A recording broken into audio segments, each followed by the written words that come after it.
బాబు, నేను 2020లో ట్రాలీ బండి తీసుకున్నాను. నేను చేసేది ఫుడ్ బిజినెస్.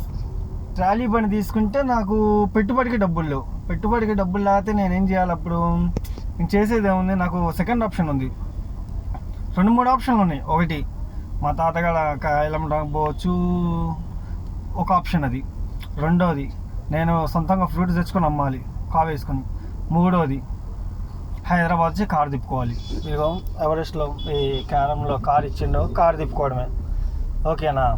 అప్పుడు నేను ఒక ఈఎంఐ కట్టాలంటే ఈఎంఐ వచ్చి 12,000 ఉండేది.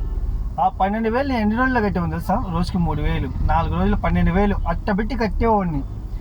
ఇప్పుడు నేను మొన్న ఆ బండి అమ్మేసినాను.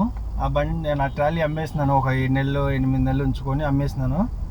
8 నెలలో 9 నెలలో కట్టినాను, అమ్మేస్తే ఇప్పుడు రీసెంట్గా అయితే నా కాడ ఇప్పుడు ఆటో కూడా ఏ ఆటో లేదు. చిన్న ఆటో అమ్మేసినాను. చిన్న ట్రాలీ వచ్చిందని చిన్న ఆటో అమ్మేసినాను.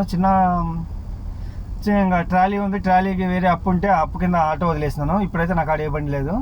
కానీ ఒక విషయం ఏంటంటే, ఏడకొచ్చి ఒక 10,000 ఒక టిఫిన్ సెక్షన్ పెట్టుకోవాలని ఒక ఆశ, అంతే. ఏడకొచ్చి అప్పుడు 4 రోజుల్లో 12,000, 5 రోజుల్లో 12,000, 13,000 చేసుకున్నాన్ని.